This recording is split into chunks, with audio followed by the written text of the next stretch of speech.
Good morning, and it's good to be back. Thanks so much for tuning into the trade setup. I'm Neeraj Shah. Let's take stock of the global news flow first before we move on to our markets.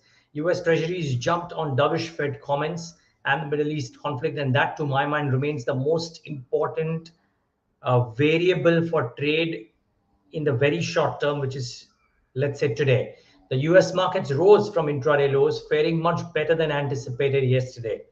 Oil held biggest gain in 6 months amidst the Middle Eastern tension. And in other news, Tesla's China EV sales fell about 11%. Is it a sign of the waning consumer demand in China as well? That's the key thing. Remember, back from a holiday, and not that those economies have done really well. But the US markets, the mother market for today, it is important what it did last night, and the US markets did well. So if you can see the Dow, the S&P, and the Nasdaq in the green, they were not trading this way during a better part of the start of the trading day yesterday.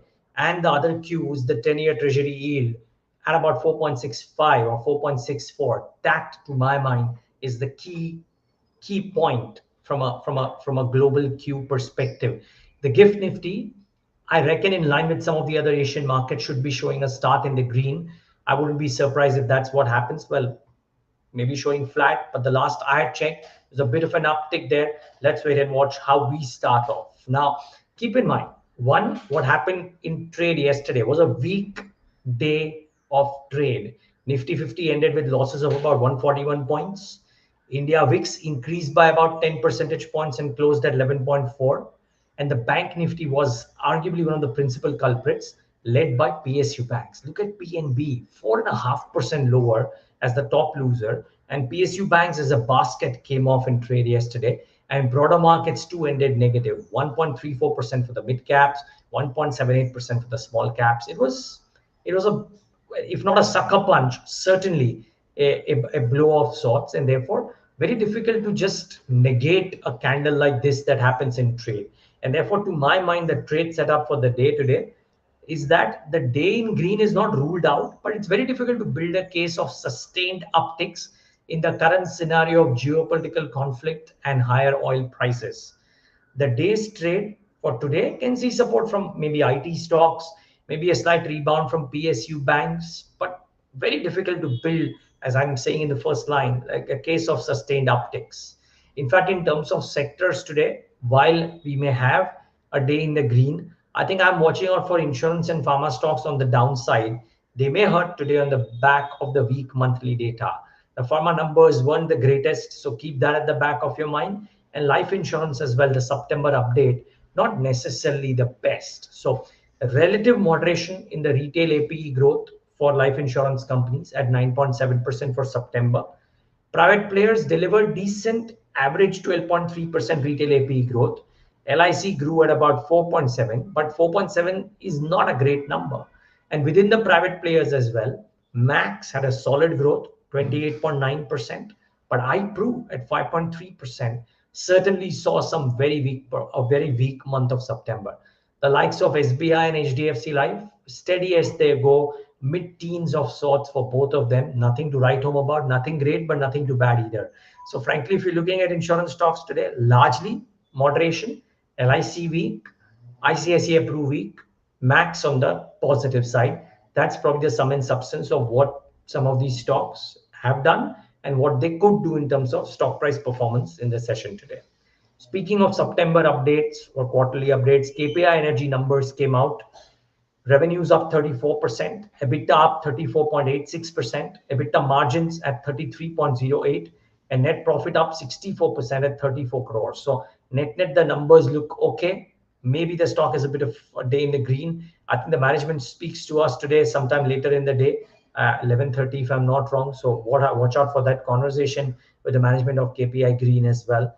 But good numbers, maybe the market gives a bit of a thumbs up to these. Maybe the market gives a thumbs up to Masgon Dock as well. Has signed an LOI with a European client for the construction of 6 firm and 4 optional units of 7,500 DWI multi-purpose hybrid power vessels. The prices, well, will be decided post signing of the contract. As of now, it's just an LOI.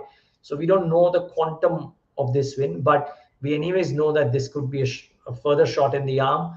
It anyways boasts of a very strong order book, and this only adds to it.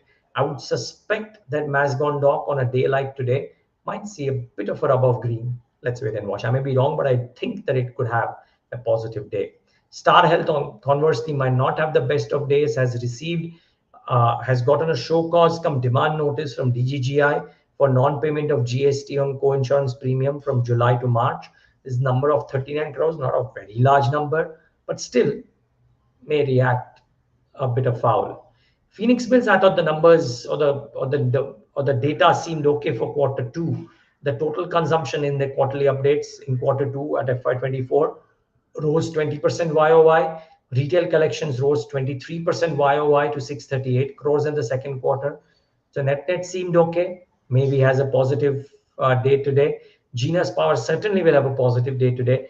Its units received two LOAs worth 3,115 crores. The design of advanced metering infrastructure systems with the supply, installation, and commissioning of 34.8 lakhs smart prepaid meters. This one keeps on bagging orders and the stock keeps on doing well. No surprise if it does well today. Watch out for Genus Power. GR Infra and Patel Engineering. Dibang Power, it's a 50-50 JV of GR and Patel, has executed a contract agreement with NHPC for a 3,637 crore project. Net, if the language confuses you, the simple outcome is that they've won an order of 3,600 crores. It's for a construction of civil works for the Dibang multipurpose project in Arunachal Pradesh. It's a 50-50 JV, so 1,800 crores each for both Patel and GR. Suffice to say, this could do well. By the way, today I think Mint or one of the newspapers is carrying a story which says that the ministry or the government has finalized giving out tenders of a significant magnitude over the course of the next 6 months for road infrastructure companies.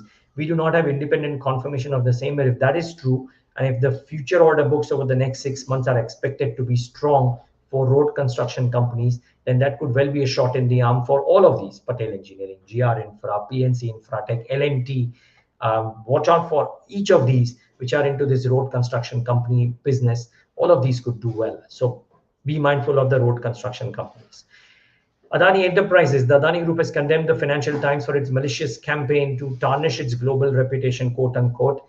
The statement from the Adani Group says that FT is deliberately recycling old allegations to support vested interests. And the statement, of course, goes on to say that while the FT article singles out only Adani Group, the article that they have rehashed had a lot of other Indian companies which they've conveniently chosen to ignore. The statement from the Adani Group for Adani Enterprises on an article that came in FT. Standard disclosure, of course, the Adani Group is in the process of acquiring the balance 51% stake in Quintillion Business Media, which owns PQ Prime, which is the platform on which you are watching this broadcast. Tata Steel is the other one large cap in news. Fitch has upgraded the steelmaker to BBB- from BB+, with a stable outlook. The upgrade follows reduction in uncertainty and financial risk from its UK operations. So watch out for Tata Steel. Watch out for a small cap company, Sakshi Medtech and Panels. Ashish Kacholia has bought 6.22 lakh shares, while Haim Finley sold about 6.2 lakh shares at 167. So maybe Sakshi Medtech would do well in the session. There is a Nomura note. I haven't given graphics of the same, but the Nomura note on consumer durables says that their industry dealer surveys indicate that demand has remained subdued across small and large appliances in quarter two. Delayed festive season has led to lower inventory buildup as well, impacting the primary sales compared to that of last year. So the Voltas's, Havells, Lloyd's essentially of the world may be impacted. The cable companies might have a good quarter, but the consumer durable names might not have the best of quarters. Symphony actually spoke about it when we went to their office and did an on-site interview about the consumer durable space. So keep that in mind. Q2 may not be a really good quarter for the consumer durable names. So that's to be watched out for. Net today, not a day in the green, not ruled out. Maybe a bit of a bounce from PSU banks, maybe a bit of a support from IT companies, but largely not something that is predictably sustainable. If anything, there might be lower levels in the month of October if Dr. C.K. Narayan's column is to go by. So keep an eye out for that. Thanks so much for tuning in to today's trade setup. And of course, a conversation with N. Jaikumar, MD and Group CEO of Prime Securities on Talking Point today at 10 a.m. You might want to tune in for that. The FNO show at 10:30 with Brijesh Ale at Retail Research at IDBI Caps. Stocks in Focus with Farooq Patel as well as Dhaval Ajmera of Ajmera Realty. So KPI Group and Ajmera Realty would be talking to us as well. Thanks so much for tuning in to the Trade Setup.